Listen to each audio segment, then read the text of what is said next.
So much out today. So much to talk about today. It's been quite eventful in the Premier League. I'm going to be completely honest with you. But this is why a lot of people consider the Premier League to be the best league in the world, right? It's the storyline, drama. It's everything that surrounds the Premier League. Um, you know, that makes the league so special. So a lot of people do consider the Premier League to be the best league in the world. Spain may have something to say about that, especially with how they've been competing in the Champions League. I know a lot of guys, a lot of people out there know precisely what it is that's happening with that and who's been winning the majority of the Champions League finals, right? Since like 2008. You know what I mean? Most of the teams have been Spanish teams, and sprinkle a little bit of English teams and a German team in that as well. And did Inter win? I don't quite remember if there was an Italian team in that mix since then. But yeah, guys, something different that we're kind of gonna jump into today. And this is actually different from the stuff that we do, the content that we put out on this channel. We mostly focus on, you know, the intangibles, to say the very least, right? But I also happen to be, I also happen to watch the Premier League a lot. Um, I have a team that I support in the Premier League. If you guys don't know, Arsenal. I've been an Arsenal supporter since maybe since the early 2000s, right? Since the early 2000s. And my uncle kind of got me to supporting Arsenal. Yeah, but let's hop into this, man. Let's hop into this. So, 115 charges have been brought up against Manchester City, right? The Manchester City, the juggernaut in recent years in the Premier League, the juggernaut in recent years in Europe. Maybe you could say that, right? Because they are still one of the best teams in Europe as well. So even if they don't win the Champions League every year, even if they only have one Champions League, regardless of it, that was a treble winning season. They won 3 trophies that season. They probably won more than that. But it was the domestic treble, right? So domestically, they won 3 trophies. Um, and they also won the Champions League, right? Which is an argument to say that they are one of the best teams, not only in Europe, but also right across the world. But now, City's been accused of doing some things behind the scenes. City's been accused of, cooking the books, so to speak. Um, you know, I've been hearing things about Mancini, things about, other washing it in other businesses that they own, and kind of making it seem like it's a sponsor that's paying for these things. I don't quite know all the details, to be completely honest with you. I will not pretend to know all the details, right? But as rival fans, a lot of times, right, it brings us a bit of satisfaction, right? And this is not me spiritually talking. This is me strictly third dimensional, speaking from my ego right here, right? And the team that I support. So when you look at what it is that's happening to Manchester City and you see how dominant they've been, right, since the new owners took over, right? You go back to the early days, you see how many players they took from Arsenal. I want to say they bought from Arsenal, right? Especially with Arsenal doing the rebuild, and Arsene Wenger was always coming out saying, "Hey, we don't have enough money to buy this player. We want to do things this way. We want to do things the right way, right?" And Arsene Wenger not being able to splash the cash on the players that he wanted to cement his legacy as one of the best managers in the world, right? So he kind of, Arsene Wenger actually overachieved, to be completely honest with you, with the players that he was buying, right? But it was all about his philosophy and the way that he was running the club and the way that he was coaching these players and the coaching staff that he had around him and the fans, combination of all of these things, that made Arsenal and Arsene Wenger still able to compete with the big dogs, even though he wasn't winning any Premier Leagues anymore. Now, if you think back to the early days of the tenure of the new owners, right? Think back to the people that took over. Once they took over, you started seeing, all right, they hired the best coaches. You can think about Roberto Mancini. You can think about the players they were able to bring in, right? From Arsenal. Think about Adebayor, right? Off the top of my head, Gail Clichy. Arsenal players that I'm naming right now. Bakary Sanya, Kolo Torre. Did I say Emmanuel Adebayor? Emmanuel Adebayor, right? So this is like 4 or 5 players that I can name off of the top of my head that came from the rebuild of Arsenal, right? So Arsenal, who was one of the best teams in the world, who had a great scouting system, didn't necessarily have the finances to really match because they were doing things how they were supposed to do it, right? And this isn't me being biased, right? This is just what it was, right? Arsene Wenger would come out and say, listen, these are the players that we can afford, maybe not in those words, but he was buying players that he could afford, right? And then you fast forward, you see the players, again, that City was purchasing, right? Edin Dzeko, Mario Balotelli, Silva, Robinho, actually at one point, right? From Real Madrid. So a host of just remarkable world-class players that would make any team challenge, right? Or win any league in the world, right? They were able to afford these things because of the owners that they have, right? So, and this isn't an indictment against the owners, right? Because everybody at the time wanted owners like this, right? So everybody was thinking to themselves, if only I had a owner like this, right, to run our club, we would also be able to compete, right? But it has to be a level playing field. Everyone can't just go out just breaking the rules, right? This is sports, right? There has to be some sort of sportsmanship.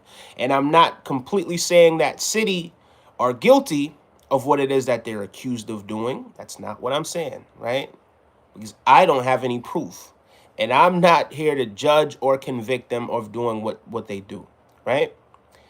But like I said, okay, let me see some of these messages. It was my birthday. Would you mean the world to me if you can say my name? Okay, I see your name. I will not say it. And yeah, so we don't have a moderator right now because I kind of just did this. But guys, please keep the chat respectful. I would really appreciate that. I would really, really appreciate that. So I'm gonna hide this from the channel, and I'm gonna actually hide you from the channel as well. Yeah, so yeah. But like I was saying, guys, imagine if everybody was out here breaking the rules, right? What type of league would we have, right? What type of league would the people around the world be watching if everyone was able to just come in and decide that they are going to break the rules by the hook or by the crook? They were going to compete, right? There has to be some sort of sportsmanship when it comes to sports. You understand what I'm saying? You can't just go around willy-nilly just breaking the rules. And again, this is not an indictment against Manchester City, right? Because they didn't invent this way of doing business, right? Maybe they did things a little bit unconventionally, to say the very least. But, the first influx that we saw of this type of money, right, that we saw in our lifetime, that I saw in my lifetime, I can speak for myself, was when Roman Abramovich took over Chelsea in what, 02, 03, something around those lines, maybe 03, 04, right? And then he was able to get Jose Mourinho was his up and coming coach out of Portugal, right? And he was able to get some of the best players around, right? Because of the money that he had. So he was able to, if you have the best tools, right? And I don't want to call players tools, but if you have the players with the right mentality, if you have the players with the athleticism, if you have the players with the drive, if you have the players with the skills, right? And you have the best players in every position, the likelihood of you winning the league, it's highly likely that you're going to be the person that's winning the league. It's highly likely that you're going to, at the very least, compete, right? So, yeah, if you think about it in that context, yeah, they didn't invent that way of doing business, right? But again, they did things their own way, according to what they've been accused of doing, right? We're not here again to convict them and to say that they are absolutely guilty of doing these things. That's not why we're here. That's not what it is that we're saying, right? But what we are saying is this: if Manchester City are found guilty, if Manchester City are found guilty, does that now mean Manchester City get relegated, right? Does that mean that they're relegated a few times? What Manchester City? And what mean for the relationship between Manchester City and the Premier League, and their owners and the Premier League? Where are you from, brother? Jamaica and America. Jamaica and America. But yeah, so it's one of those things. You kind of look at it and you think to yourself, man, as a rival fan, right? Are you happy with the fact that this is what's going to happen? Because now it pretty much opens up Pandora's box, right? Now it makes it a more level playing field. And of course, it's not going to be exactly a level playing field because you already have guys like Mikel Arteta, who I appreciated, Mr. Mina Dihuru, West Indian brother. Yeah, for sure, for sure, for sure. But yeah, now you have people like Mikel Arteta, who's actually carving out his own lane and making a name for himself. Um, you know, the Spanish coaches and the Spanish national team and how they do things in Spain is an absolutely elite level, right? Mikel Arteta being from that environment, Mikel Arteta also being coming up under Mikel Arteta, under Pep Guardiola and Arsene Wenger as well, right?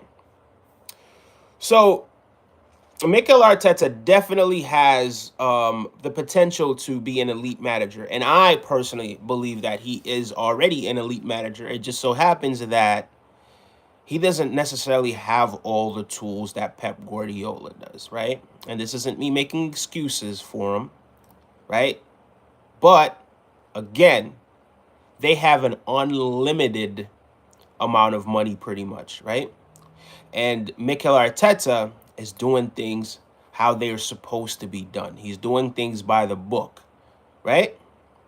So shout outs to Arteta and shout outs to Edu and shout outs to all the clubs right across the Premier League who are doing things how they're supposed to do, right? And we could criticize and judge Chelsea all we want to do, but it seems as if they want to at least do things the right way, even though it seems as if they were spending a whole lot of money. But when things came up that looked kind of suspicious, they said, hey, here, listen, this looks kind of crazy. We're not responsible for this. Maybe it was the previous owner. We don't know. But yeah, we just want to kind of wipe our hands clean of that and just move forward as a club in a new direction. So yeah, they are absolutely doing things the way that they're supposed to be done. So shout outs to Chelsea for that. And that would probably be the last time you ever hear that come out of my mouth.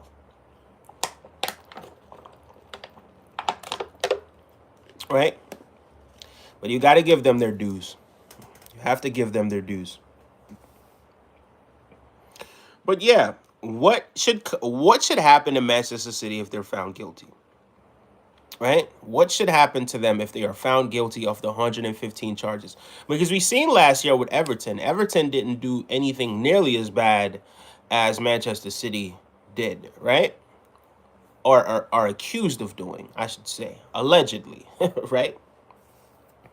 Yet Everton, right? Their charges were brought up and almost immediately they were convicted, right? And deducted points. You see how quickly that happened?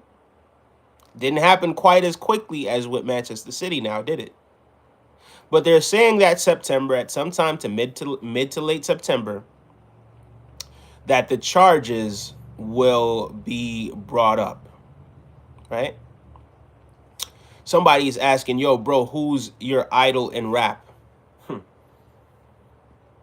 Idol is a very strong word. I don't really use that word all willy-nilly because I don't idolize or worship anyone. I think that we are all human beings. There are people that I do look to for inspiration. But in terms of idolizing, especially as a grown man, that's not necessarily something. I like Tupac. It's a few people, right? It's a number of people. Nas. Um, yeah, yeah. Big up yourself. He says my idol is Tupac. Big up to Tupac, man. Big up to Tupac, man. His soul rest in peace. And yeah, thank you so much for that question. Please like and subscribe. But yeah, guys, back to the topic at hand. What is it? Are you guys seeing me? Because it seems as if, hold on one second. This is kind of why I like to, hold on one second. Give me a second. Give me 1 second.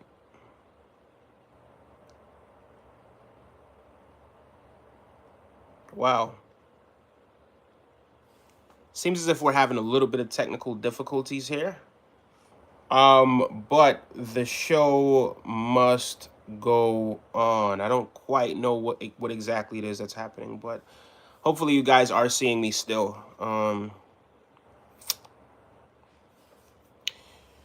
But yeah. But yeah, Manchester City, it actually took a very long time for the Premier League to really, and when I say a very long time, what, a year and a half, 2 years, something along those lines, when we first started hearing about what it is that was taking place. And it's almost as if the noise kind of died down around it. And, but yeah, I don't think the players want to make too many excuses. I think the players should work and strive to become great. Um, you know, but again, if you're able to have the best tools, right? And in this case, right, we're not saying that these people or these players are tools, but if you have the better weapons, if you have the better arsenal, no pun intended, right? Then the chances of you, right, especially if you have somebody capable of using that arsenal, then the chances of you dominating, it's highly likely that you will be the dominant force in whatever it is that you're doing, right? But there will be occasions where you have somebody who is able to do more with less. However, when it comes to having a regulation, when it comes to, hey, he says, shout out to Liverpool. Yeah, big shout out to Liverpool. Big shout out to Liverpool. But when it comes to having a level playing field, there has to be a level playing field. Otherwise, guys, what is it that we're doing? If we don't have a level playing field where everyone is just has the capabilities to at the very least, be able to compete on a level playing field, right? And to be able to build their franchises on a level playing field, then that means that the people with the better tools, i.e. the money, right? Able to bring in the better coaches, able to bring in the better players, right? Able to maybe influence decisions, right? Able to bring in market value, etc., etc., etc., then these are going to be the people that are going to dominate, right? And we want a league that's fair, right? If anything, if not for nothing, we would like to see a league that's fair. If you look over to see in the Saudi Arabia, right, we don't really know what their regulations are, right? Is it Saudi Arabia? I believe it is. I'm not even entirely sure if it is Saudi Arabia. But yeah, the Saudi League, right? If you look at the Saudi League and you see what it is that's happening over there, right? You see that these guys are now able to attract the best talents because there are no rules. It's almost as if there is no regulation, right? It's almost as if you could just take whatever amount of money, extraordinary amount of money that you have, and just buy whoever it is that you want, right? and they're able to afford these players and these things. However, when it comes to Europe, right, there used to be only a few teams that really could do these things, but now it's changing, right? It's changing now. And a lot more, especially something as lucrative as, international football, right? Something that gives you as much clout and that, you know, that you could kind of have as a badge of honor when you go among your friends, and you could say, hey, listen, we run this team that is extremely successful, that is successful beyond belief. We run this team, right? So it's a badge of honor for you to sit there with your friends and show them that, hey, look at this, look at what it is that we're accomplishing, look at what it is that we could do, right? So if for nothing else, for your ego, it really satisfies your ego to be able to do that. But again, guys, what do you think should happen to them if they are found guilty? Summer Yogi says, real ish. Real ish. Thank you so much for Samir Yogi. Big up yourself. I appreciate that. Anyway, let's move along. Let's move along. Samir Yogi, I'm probably going to cook you. You might be a little bit upset. But I'm just giving you a heads up. It's not necessarily something that's directed towards you, especially if you were not one of the ones that was actually doing this, right? So Zubimendi has rejected Liverpool. Zubimendi has rejected Liverpool. No, I appreciate you, Mr. Yogi. But here's the thing. So while I don't have any problems with Liverpool, I think Liverpool does a lot of things the right way. I will speak on this a little bit, right? I will speak on the fact that Zubimendi rejected Liverpool. And here's why I'm going to speak on that. Because for weeks, we've been getting trolled about Zubimendi's links with Liverpool, right? About he rejected Arsenal and he's going to Liverpool. He didn't want to play for Arsenal. He wanted to play for Liverpool, right? Right? And now it just so happened that the ones that have been trolling Arsenal FC and have been trolling everyone else, believing that Zubimendi, who is Spanish, wanted to reject Mikel Arteta, who is also Spanish, to go play for Liverpool FC with an unproven coach, right? Or an unproven manager who has not done anything in the Premier League as of yet, right? It's not as if Jurgen Klopp was there, right? Somebody completely new, completely different, right? So when we were looking at it, when I was looking at it, I was thinking to myself, man, if they get Zubimendi, that'll be a great acquisition. It wouldn't necessarily mean you guys are going to win the league, but you have somebody that could sit there in the defense, as a defensive midfielder, that is a very good distributor of the ball, that knows how to read the game, and knows what it is that they're doing. 76, what's good, man? What is happening, man? We're talking about the Premier League today. Kind of different from what you guys know this channel for doing, but we're talking about the Premier League today. We're now talking about Zubimendi and the fact that Zubimendi has rejected Liverpool, and we don't really know all of the details. Kiran says, hi, what's up? What's going on, Kiran? We don't necessarily know all the details. We don't know why he rejected it, but even while it was going on, I was thinking to myself, is this guy really going to reject Mikel Arteta to go play for some guy that doesn't know what it is that he's doing? So I didn't buy into it too much, right? I didn't buy into it too much. I didn't really think it was possible, to be completely honest with you.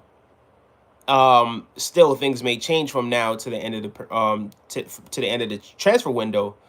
But yeah, I just didn't think it were possible that Zubimendi would go and play for Liverpool, especially in a rebuild, right?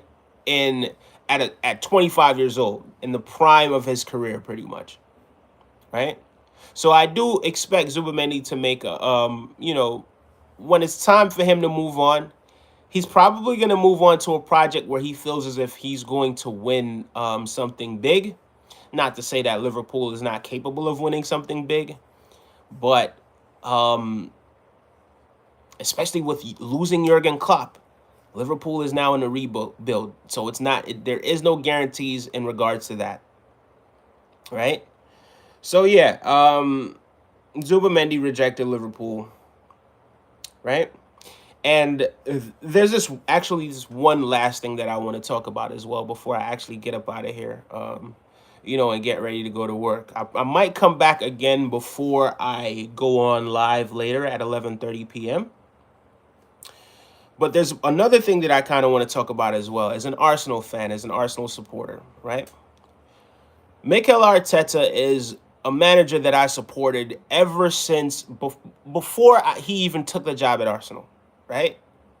I knew I wanted Mikel Arteta to be the coach, and I knew that there were whispers that Arsene Wenger had a hand in him, or suggested to him something along those lines that he go learn the trade under Pep Guardiola, right? And he did exactly what he was supposed to do.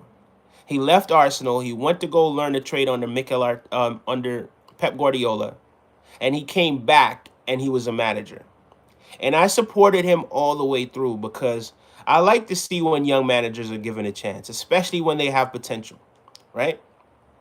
Now, in the first two seasons, I wasn't really too bothered, right? Even though it seemed as if the club took steps backward, a lot of people were ridiculing him because of this. But you'll never find a video, you'll never find a post, you'll never find anything of me ridiculing Mikel Arteta because I recognize the potential that this guy had, right? So this is why I've always supported Mikel Arteta, because I recognize the potential that he has. I recognize the fact that he wants to win. He wants to do the right thing, right? But I still don't think that Arsenal fans are all the way sold on Mikel Arteta, provided he's only won an FA Cup since he's been here, 4 or 5 years, right? But are we going in the right direction? We absolutely are, right? We are one of the best things. Wait, hold on 1 second. Somebody just sent a message that threw me off. I'm gonna address Antonio in a little bit, but we're not gonna do that right now.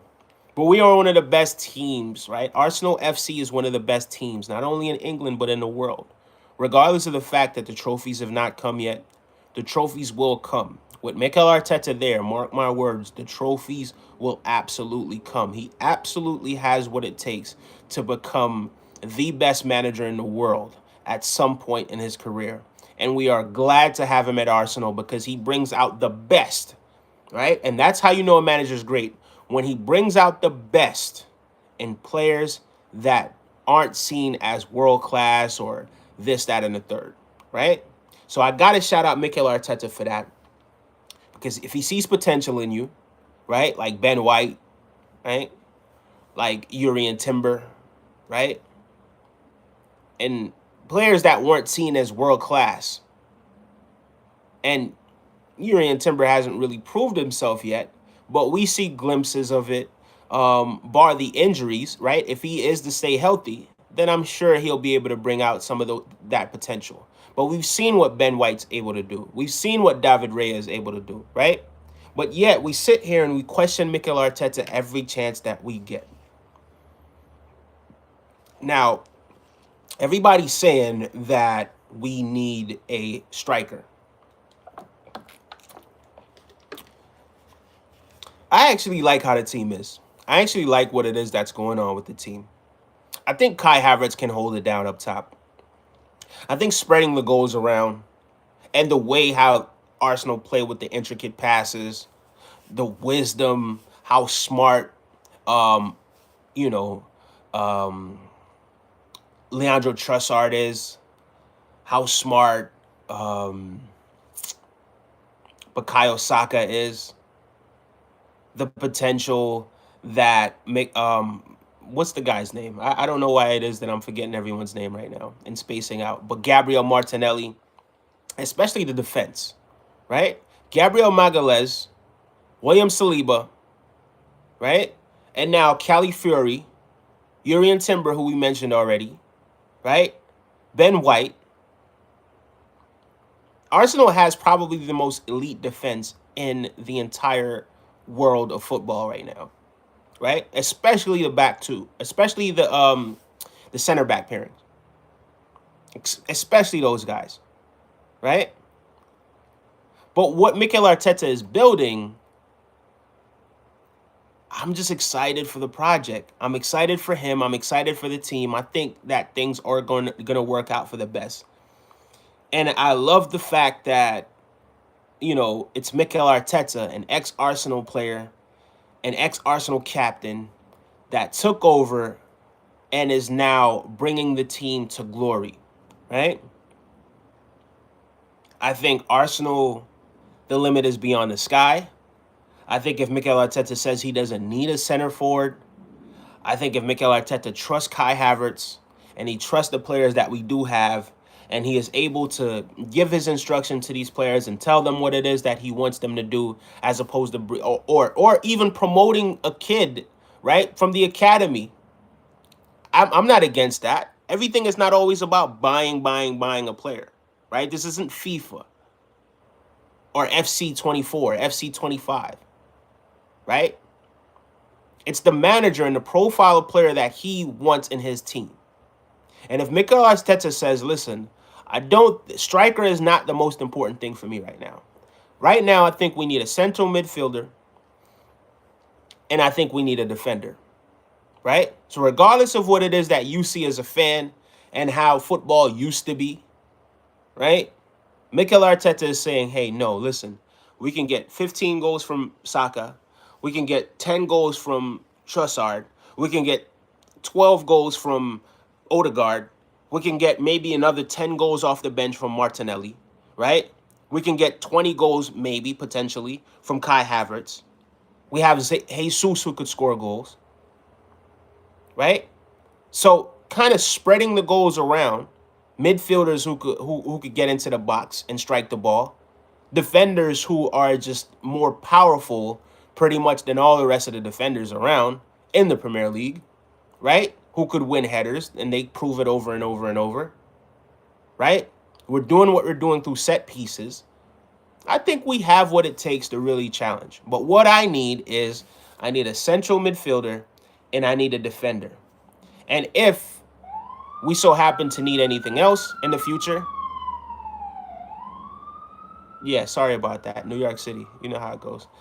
But if we do need anything else in the future, then further on down the lines, then that's what we will do. We will go back into the market. But as of right now, we don't need that.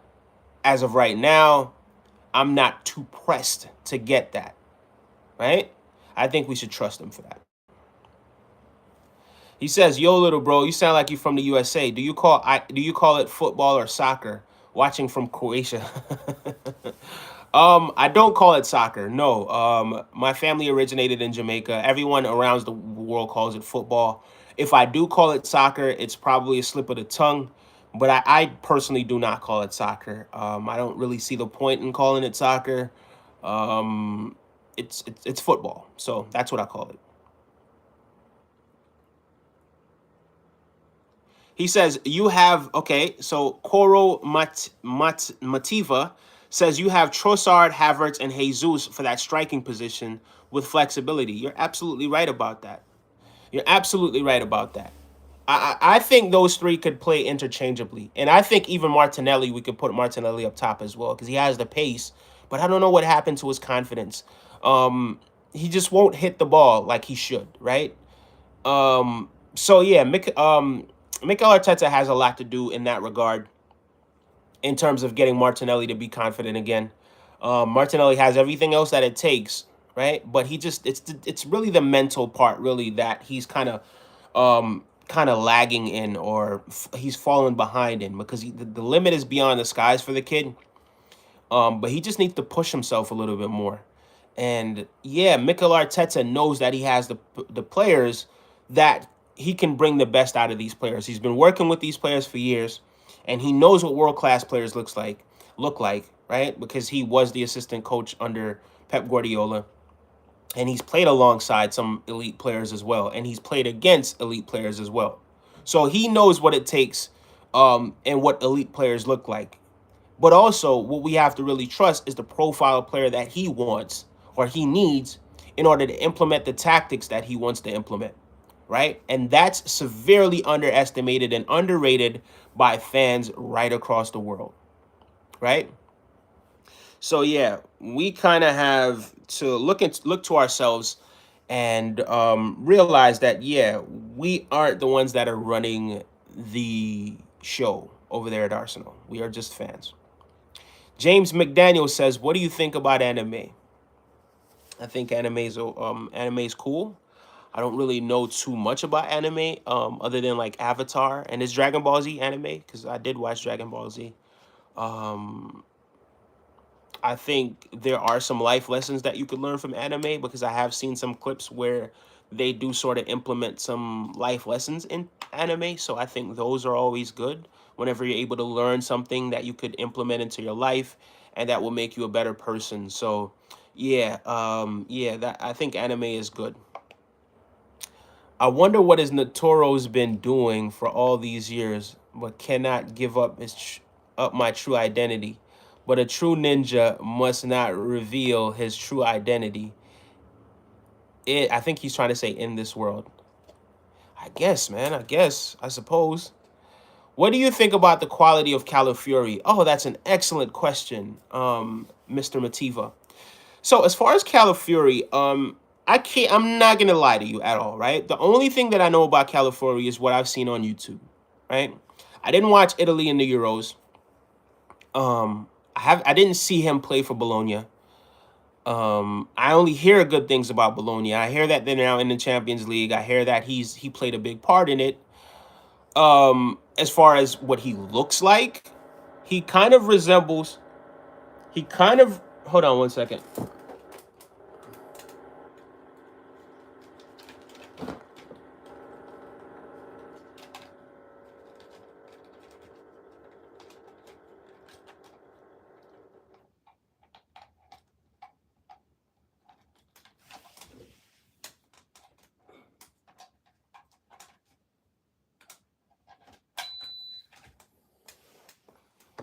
Yeah. Sorry about that, guys. Give me one second. Wow, I just plugged my light out. um, so as far as Califury goes, right? I don't know too much about Califury, to be completely honest with you. The only thing that I know about Califury is he somewhat resembles, you know, some of the Italian greats like Maldini, right? So he's being compared to Maldini. I don't think it's a fair comparison. I don't think he's done enough to be compared to Maldini. I think he has a lot more to do in order to really be compared with Maldini, to be completely honest with you. I don't know too much about the kid. Um, I do hope that he has a stellar career. I will be because the Premier League comes back next week, right? Or this weekend. I will be watching him closely. I'm not going to judge him off of one game. Mikel Arteta sees potential in him. So I'm going to give him a chance, right? I'm going to give him a chance. I want to see him be successful. I want him to be phenomenal. I want him to be a world-class talent, right? So I do look forward to seeing the development of Califury. But yeah, I haven't seen a player play before, so I'm going to be completely honest with you about that. James McDaniel says, yes, Dragon Ball Z is anime. Well, yeah, well, I kind of did like Dragon Ball Z a lot when I was young. I didn't watch the whole thing though. I stopped probably around Cell, right? Hold on. So around the time when Cell was there, all right. Okay. So I don't know what's going on there. So around the time that Cell was there is the time when I really stopped watching Dragon Ball Z. But yeah, guys, I will be back actually a little bit later. This is kind of just a little test run, right? So I'm gonna be doing an Armed with Arsenal episode today as well. And then later on tonight, we're gonna be doing live as but a stream, right? Because we cover all sorts of different content on here. It's not just about soccer, as a matter of fact, football, right? Not soccer. As a matter of fact, we only just really began talking about football. So, later on, we will be back with Live is But a Stream. Thank you guys so much for liking and subscribing and sticking around. I am going to go and get ready. So I will be back today. Today again, I will be streaming again from my car once I get to Long Island, and I will be back later as well. So you guys have a phenomenal day, and always just remember to stay blessed. See you guys later. Bye bye.